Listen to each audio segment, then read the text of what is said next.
Israel adalah nama lain dari seorang Nabiullah, yaitu Nabiullah Yaqub alaihi salam. Ya. Jadi Nabi Allah ini, dan dia adalah anak seorang Nabi, yaitu Nabi Ishak alaihi salam. Cucu seorang Nabi, yaitu Nabi Ibrahim alaihi salam.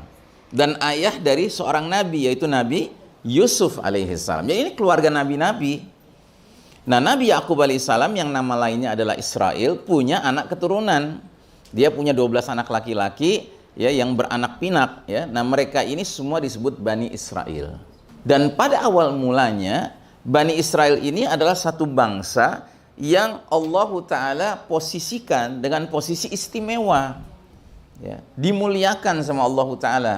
Disebutkan di surat Al-Baqarah 122, ya Bani Israel, uzkuru ni'mati allati an'amtu alaikum anni faddaltukum alal alamin.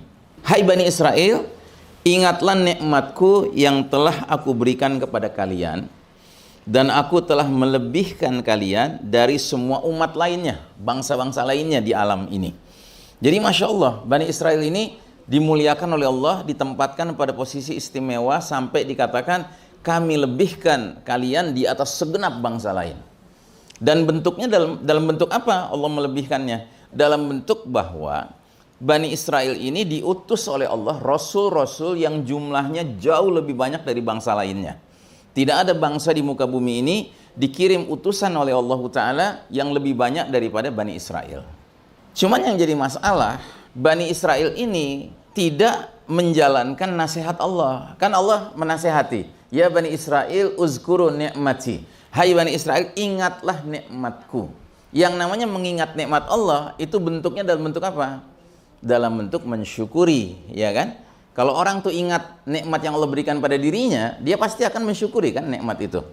Nah, sedangkan Allah memberikan satu kaedah di dalam surat Ibrahim yang berbunyi la in syakartum la azidannakum. Jika kamu mensyukuri nikmat yang kuberikan, niscaya akan kutambah nikmat itu. Jadi Allah bukan saja akan memelihara nikmat itu nempel pada kita, tapi akan berkembang biak nikmat itu kalau kita pandai mensyukurinya. Tapi sebaliknya kata Allah, wala in kafartum inna adzabi lasyadid. Tapi kalau kalian kufuri nikmatku, kalian abaikan, kalian lalaikan, kalian lupakan nikmat yang kuberikan, apa yang terjadi? Sesungguhnya azabku sangatlah pedih. Jadi rasul-rasul datang ke Bani Israel bukannya didengar lalu dipatuhi, tapi bahkan diingkari, didustakan.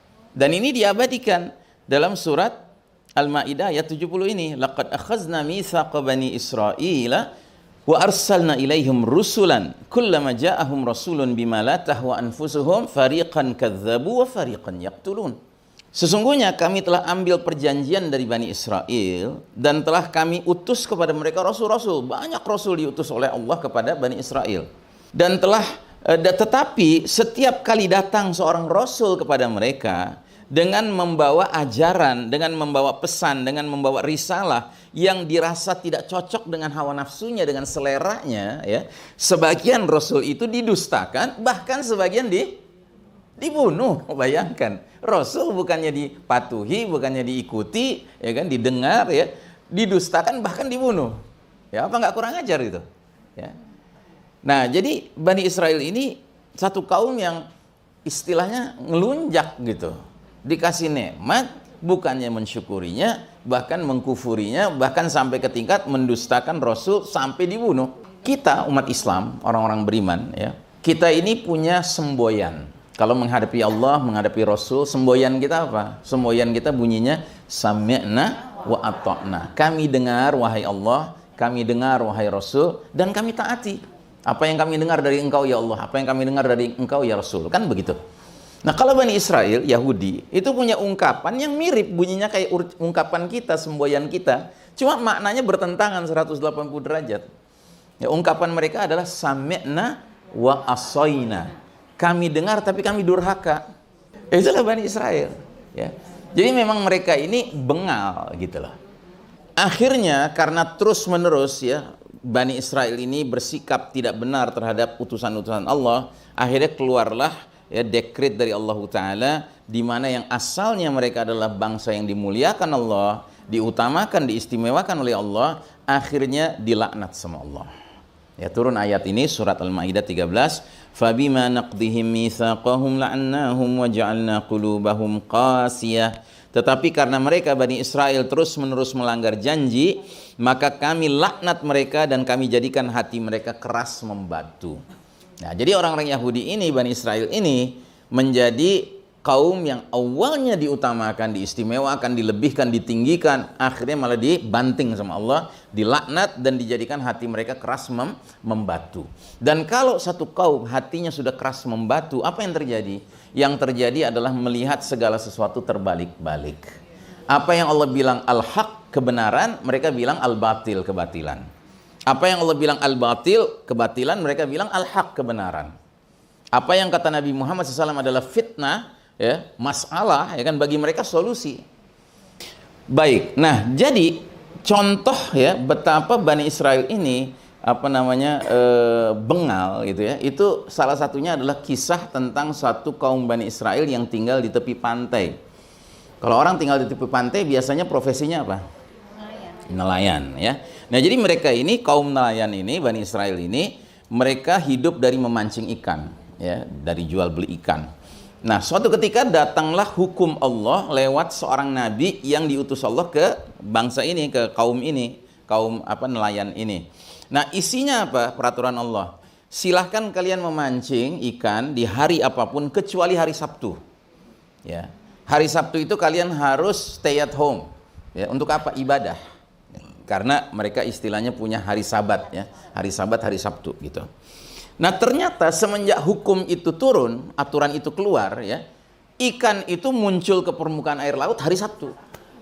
Hari Senin, Selasa, Rabu, Kamis, Jumat ya, itu Ahad itu nggak muncul.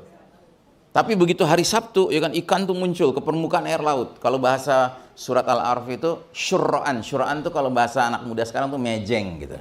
Nah, nelayan ngeliat ikan mejeng, apa yang terjadi? Ya pengen nangkep kan gitu. Tapi kan ada larangan, ada larangan. Nah, akhirnya apa yang mereka lakukan? Malam Sabtu mereka gelar jala di daerah yang biasanya ikan mejeng di hari Sabtunya. Hari Sabtunya mereka nggak mancing, ya kan? Tapi juga nggak ibadah di rumah. Apa yang mereka kerjakan? Mereka nonton, ngeliatin ikan masuk ke dalam jala. Hari Ahad pagi, ya kan? Sebelum ikan keluar dari jalanya, diambil jalanya, sehingga ketangkep kan ikan-ikan itu. Nah, itu berlangsung Sabtu demi Sabtu demi Sabtu. Nah, akhirnya masyarakat itu terbelah jadi 3. Masyarakat nelayan itu. Yang terbanyak itu mereka yang melakukan siasat tadi.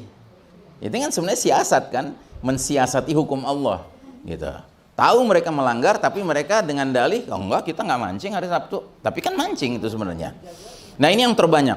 Nah, ada sejumlah kecil dari mereka yang mereka ini nggak ikutan bersiasat, tapi cuek aja gitu. Jadi ya udah biarinin aja mereka begitu ya kan. Kita yang penting nggak ikut-ikutan kan gitu. Nah, sementara ada lagi kelompok ketiga yang jumlahnya juga sedikit, nggak ikutan tapi nahi mungkar, menegur mereka-mereka yang melakukan siasat memancing itu. Kalian nggak boleh begitu, ini nggak benar gitu. Enggak, kita nggak mancing. Enggak, kalian mancing, udah jelas kelihatan gitu. Nah, yang nahi mungkar ini ditegur sama yang cuek bebek ini. Yang cuek ini bilang begini, kalian ngapain negur-negur mereka? Udahlah, mereka udah pasti dihukum sama Allah, diazab sama Allah ya kan, biarinin aja gitu kan. Kata yang nahi mungkar, nggak bisa. Kita tetap punya kewajiban negur karena apa? Supaya nanti di hari berbangkit kita bisa bilang sama Allah, kami udah tegur ya Allah gitu. Mereka nggak mau tahu gitu. Atau yang kedua, syukur-syukur kalau kami tegur ada yang mau taubat, ada yang mau takwa gitu. Nah, akhirnya berjalanlah waktu sampai tiba-tiba keluarlah firman Allah dalam surat ya Al-A'raf ayat 166. Falamma atau an manuhu anhu qulna lahum kunu qiradatan khasiin. Ya. Maka setelah mereka Bani Israel yang tinggal di tepi pantai itu bersikap sombong terhadap segala yang dilarang, kami katakan kepada mereka, jadilah kalian kerak yang hina. Jadi sama Allah dikutuk, dijadikan kerak mereka. Tapi yang dijadikan kerak hanya 2 kelompok. Kelompok yang mensiasati hukum tadi, ya kan, sama kelompok yang cuek bebek. Sedangkan kelompok yang nahi mungkar itu utuh jadi manusia gitu. Nah, pelajaran penting buat kita sekaligus adalah kalau kita ngelihat ada kemungkaran, ada kemaksiatan, kita nggak boleh cuek bebek. Kita harus terlibat dalam upaya melakukan nahi mungkar. Sekalipun orang yang kita tegur nggak mau, nggak sadar, nggak apa-apa. Yang penting kita sudah selesai tugas kita di sisi Allah memberikan teguran, begitu ya. Baik. Nah, jadi ibu-ibu sekalian rahimakumullah, akhirnya Allah abadikanlah Bani Israel ini dalam sebuah ayat yang menjadi kewajiban kita baca ketika kita sholat, baik sholat wajib maupun sholat sunnah, yaitu mereka disebut sebagai kelompok al-maghdubi alaihim. Apa artinya al-maghdubi alaihim? Seorang sahabat nanya, manil maghdubi alaihim ya Rasulullah? Siapa mereka itu yang dimurkai Allah itu? Kata Nabi, innal maghdubu alaihimul yahud. Sesungguhnya mereka yang dimurkai Allah adalah orang-orang Yahudi.